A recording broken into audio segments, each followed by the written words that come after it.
The woman's fingers tightened around her phone as she spoke urgently to the 911 operator. "I'm telling you, this black kid is causing trouble." Her voice rose with each word, conviction evident in her tone. The teenager in question stood nearby, unaware of the brewing storm. A black SUV screeched to a halt, drawing all eyes. The city's mayor emerged, her face masked with controlled fury. The accuser's mouth fell open in shock as recognition dawned. The mayor's voice cut through the tension, quiet but steely. "That troublemaker you're reporting is my son."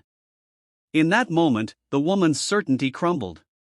She had made a grave mistake that would ripple far beyond the street corner. As we reflect on this real-life story, subscribe and don't forget to turn on the notification bell for more daily stories that need to be heard. Hit that subscribe button and let us know where you're watching from in the comments. We'd love to hear from you. Jeremiah leaned against an oak tree, enjoying the afternoon sun in Oakwood Park. He breathed in deeply, savoring the scent of freshly cut grass and blooming flowers. His mom had promised to pick him up soon, and he was content to wait, lost in his thoughts. A prickling sensation at the back of his neck pulled Jeremiah from his reverie. He opened his eyes, scanning the park until his gaze landed on a middle-aged white woman seated on a nearby bench. Sarah, as he would later learn, was staring at him with naked suspicion, her lips pressed into a thin line. Sarah's eyes narrowed as she rose from the bench, her movements stiff and purposeful. She approached Jeremiah, her face a mask of determination. "What are you doing here?" she demanded, her voice sharp and accusatory. "This is a family park, not a place for troublemakers. Leave now or I'm calling the police." The implication in her words stung. Jeremiah felt a mix of confusion and anger rising within him. "Ma'am, I'm not causing any trouble," he insisted, struggling to keep his voice calm.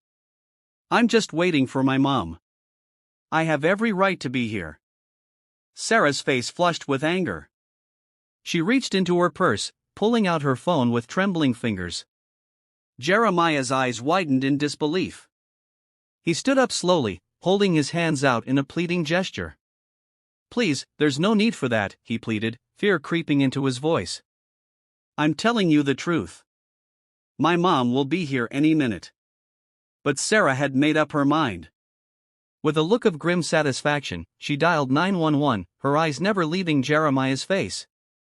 "Hello, yes, I need to report a suspicious teenager in Oakwood Park," she said into the phone, her voice carrying clearly in the quiet afternoon air. Jeremiah stood rooted to the spot, a cold wave of dread washing over him. As Sarah continued to speak to the dispatcher, painting him as a threat, Jeremiah felt a profound sense of injustice settle in his chest. He was being criminalized for simply existing in a public space, his presence deemed suspicious solely because of the color of his skin. The reality of the situation hit him hard. In a matter of minutes, police would arrive, and Jeremiah knew all too well how quickly such encounters could turn dangerous for young black men like himself. He prayed his mother would arrive soon, even as he steeled himself for what was to come. The screech of tires pierced the air. Two police cruisers rolled to a stop, their lights painting the park in alternating flashes of red and blue. Jeremiah's heart pounded, a chill running down his spine as he watched the officers approach. He'd seen countless videos of similar encounters gone wrong, and now he found himself at the center of one. The officers walked toward them with measured steps, their eyes scanning the scene. Jeremiah stood perfectly still, his hands visible at his sides, remembering his mother's lessons on police interactions. "What's the problem here?" the taller officer asked, his gaze shifting between Jeremiah and Sarah. Sarah stepped forward, her words tumbling out. "This young man has been loitering for hours. He refused to leave when I asked. I'm concerned about the family's safety." Jeremiah felt a surge of frustration at Sarah's distorted version. He opened his mouth to speak, but the second officer cut him off. "We'll get to you in a moment, son," he said, his tone making it clear that Jeremiah's side was secondary. The officers questioned Sarah, nodding as she embellished her account. With each passing moment, Jeremiah could feel the situation slipping away from him. When they finally turned to him, their expressions were guarded. "All right, young man," the first officer said. "Explain yourself. What are you doing here?" Jeremiah took a deep breath. "I was just waiting for my mom to pick me up," he explained, fighting to keep his voice steady. I come here often.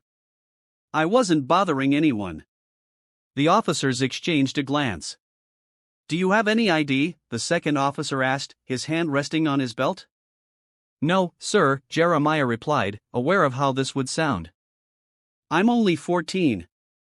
I don't have a driver's license. As the questioning continued, Jeremiah struggled to articulate his side. The officer's skeptical tone and rapid-fire questions left him feeling overwhelmed. He sensed the situation escalating, the officer's posture becoming more rigid. A small crowd had gathered, several onlookers recording with their phones. Jeremiah's anxiety grew, knowing this humiliating moment could end up on social media. Just as the situation seemed poised to worsen, the low rumble of an approaching vehicle caught everyone's attention. A sleek black SUV pulled up to the park entrance. The officer's demeanor shifted instantly. As the driver's door opened, their eyes widened in recognition, and Jeremiah felt relief wash over him. He knew his mother had arrived. As Mayor Angela Thompson stepped out of the SUV, her presence commanded immediate attention. Jeremiah saw the officers straighten. Sarah's mouth fell open in shock, the realization of her mistake dawning on her face. The tension in the air crackled as everyone understood that this confrontation was about to take an unexpected turn. Mayor Angela Thompson emerged from the SUV, her presence immediately commanding attention. The park fell silent as she approached the gathering, her eyes fixed on her son. Jeremiah's shoulders sagged with relief, but the tension in his mother's jaw told him this was far from over. What's going on here? Mayor Thompson's voice cut through the silence, each word crisp and measured. The officers snapped to attention, their earlier confidence evaporating. Sarah's accusatory demeanor crumbled under the mayor's steely gaze. Mayor Thompson surveyed the scene, taking in the police cruisers, the crowd, and her son's rigid posture. I'd like an explanation. Why are my officers questioning my son in a public park? The taller officer cleared his throat, his authority replaced with hesitation. Ma'am, we received a call about a suspicious individual. Suspicious? Mayor Thompson interrupted, her eyebrow arching. What made my son suspicious? Sarah stepped forward, her voice trembling. He was just hanging around for hours. I thought. You thought what exactly? Mayor Thompson's voice was quiet but sharp. That a black teenager in a public park must be up to no good? Sarah's face flushed, her certainty dissolving. The mayor turned back to the officers, her expression a mixture of disappointment and determination. Gentlemen, this situation highlights a critical issue. Did you consider the possibility of bias in the call? Did you approach my son with the same presumption of innocence you'd give any other citizen? The silence that followed was deafening. Mayor Thompson placed a protective hand on Jeremiah's shoulder, her voice softening. Are you all right, sweetheart? Jeremiah nodded, the knot in his chest finally loosening. I'm okay, Mom, he said, his voice steady despite the lingering fear. Mayor Thompson addressed the group, her expression resolute. This incident underscores the need for comprehensive anti-bias training in our police force and community. No child should feel criminalized for existing in public spaces. She fixed Sarah with a stern look. I hope this serves as a wake-up call. Your unfounded suspicions could have had serious consequences. We must all examine our biases and work to create a community where everyone feels safe and welcome. As the mayor's words sank in, the atmosphere in the park shifted. The officers, visibly chastened, stepped back from Jeremiah. Sarah mumbled an apology, unable to meet anyone's eyes. Mayor Thompson addressed the crowd. Let this be a lesson. We must do better, and it starts with each of us confronting our own biases and standing up against injustice. With that, she gently guided Jeremiah toward their SUV, leaving behind a park full of people with much to contemplate. As they walked away, Jeremiah felt a mix of relief and pride. His mother's intervention had not only protected him but might have sparked the change their community needed. The incident in the park had concluded, but its impact reverberated through the community. Mayor Angela Thompson knew this moment could either deepen divisions or spark meaningful change. With Jeremiah at her side, she stepped forward to address the growing crowd. What we've witnessed today, she began, her voice carrying across the park, is a symptom of a pervasive problem in our society: racial bias. The crowd fell silent, absorbing her words. Too often, we allow unfounded fears to dictate our actions, with devastating consequences for innocent people.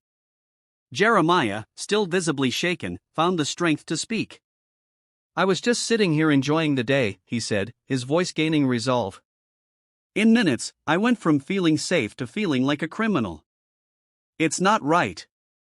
The rawness of Jeremiah's words resonated with many in the crowd. Murmurs of agreement rippled through the gathered onlookers, punctuated by nods of understanding. Sarah, the woman who had called the police, stepped forward, her face flushed with embarrassment as she admitted, I didn't mean any harm. I was just trying to keep the park safe. Mayor Thompson's eyes narrowed. The point is, ma'am, that it shouldn't matter whose son he is. Every person deserves to exist in public spaces without being criminalized. She turned back to the crowd. This incident has made it clear that we need to do more. Today, I'm announcing the implementation of comprehensive anti-bias training for our police force and city employees. The announcement elicited mixed reactions. Some nodded approvingly, while others exchanged skeptical glances. A man near the front called out, "How will this training actually change things?" Mayor Thompson acknowledged the question. Anti-bias training isn't a magic solution, but it's a crucial first step in raising awareness and providing our public servants with tools to recognize and counteract their own biases. This incident will serve as a real-world example of how quickly assumptions can escalate into dangerous situations. As the crowd continued to debate, Mayor Thompson turned to Jeremiah. In a quiet moment, she pulled him into a gentle hug. I'm so proud of you, she whispered. You handled this with more grace than anyone should have. Jeremiah leaned into his mother's embrace, a mix of exhaustion and relief washing over him. Do you think things can change? He asked softly. Mayor Thompson met her son's eyes. Change is never easy, she said firmly. But moments like these can be the spark that ignites real progress. We just have to be brave enough to keep the conversation going.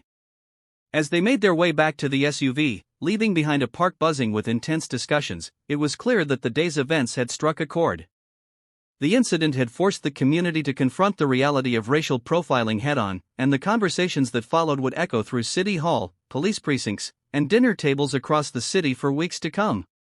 As the sun dipped below the horizon, casting long shadows across Oakwood Park, the impact of that fateful afternoon continued to resonate. Mayor Thompson's words echoed in the minds of those who had witnessed the confrontation, exposing the raw nerves of racial tension that still pulsed beneath the surface of their community. In the days that followed, conversations sparked across the city. People grappled with uncomfortable truths about their own biases, re-examining interactions they had once dismissed as harmless. The local newspaper explored the roots of racial profiling, while community leaders organized town halls to address the issue head-on. Jeremiah, still processing the weight of his experience, found an unexpected ally in his school's debate club. As he shared his story, his classmates listened with rapt attention, their eyes widening as they realized the gravity of what he had endured. It was a stark reminder that the fight against prejudice was far from over, even in their seemingly progressive town. Mayor Thompson pushed forward with plans for comprehensive anti-bias training, facing pushback but standing firm in her conviction. We cannot afford to be complacent, she repeated in interviews and council meetings. Every unjust interaction chips away at the foundation of trust our community has built upon. As weeks passed, small changes began to take root. Police officers engaged in more community outreach programs, fostering dialogue and understanding. Local businesses displayed signs of inclusivity, and a new mural bloomed in Oakwood Park, celebrating the city's diversity.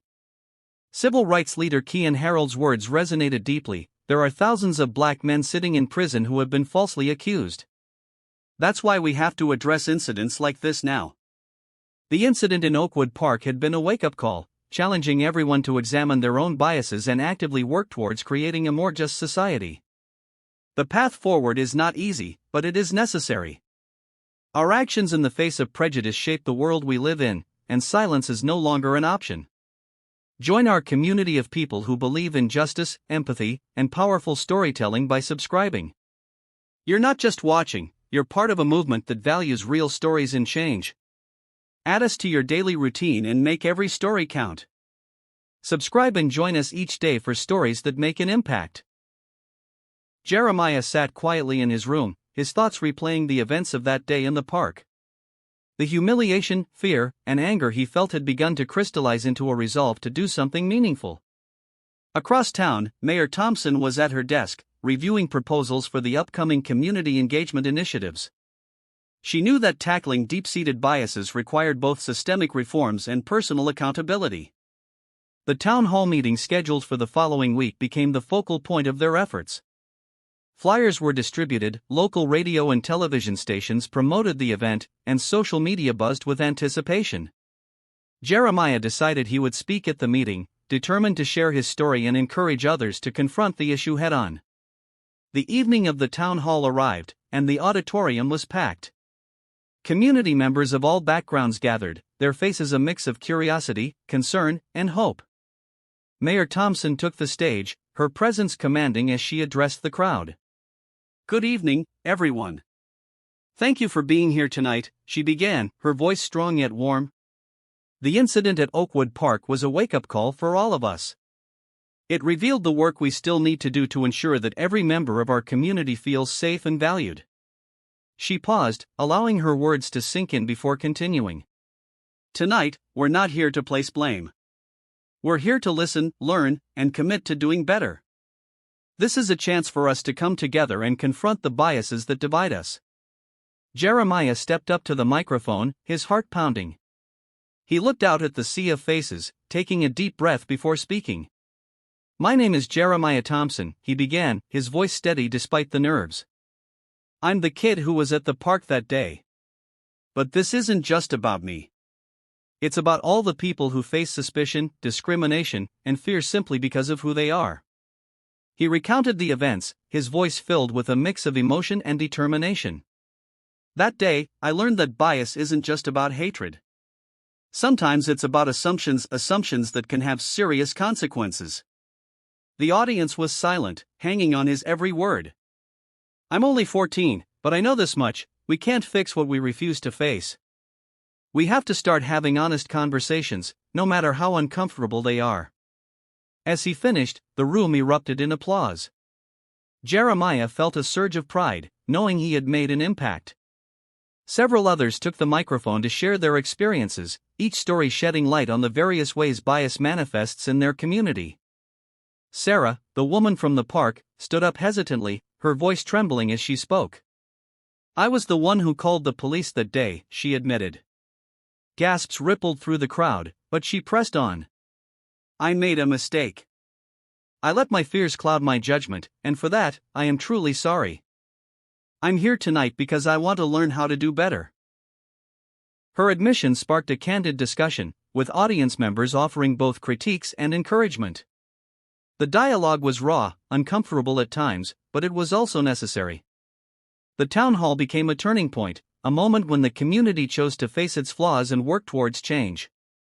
In the following weeks, Mayor Thompson's anti-bias training initiative gained traction. Workshops were held across the city, attended by police officers, teachers, business owners, and everyday citizens. The sessions were designed to challenge participants to examine their own prejudices and learn strategies for creating a more inclusive community. Jeremiah continued to speak at schools, churches, and community centers, sharing his story and advocating for change. His courage inspired others to come forward with their experiences, further fueling the movement for justice and equality. The mural in Oakwood Park became a symbol of the city's progress. It depicted people of all races, ages, and backgrounds coming together, their hands intertwined in a gesture of unity. Below it, a plaque read, "In memory of those who have faced injustice, and in hope for a better tomorrow." Mayor Thompson's leadership earned her national recognition, with other cities reaching out to learn from Oakwood's example. She remained humble, emphasizing that the work was far from over. "This isn't about accolades," she told reporters. "It's about creating a community where everyone feels they belong." As time passed, the incident at the park became a powerful reminder of the importance of vigilance and empathy. The city of Oakwood, once hesitant to confront its biases, became a beacon of hope for other communities grappling with similar challenges. Jeremiah, now older and wiser, reflected on how far they had come. "It started with one bad moment," he said during a speech at his high school graduation. "But that moment became a movement. And it taught me that change is possible if we have the courage to fight for it." The audience gave him a standing ovation, their applause echoing through the auditorium. Jeremiah smiled, knowing that his journey was just beginning.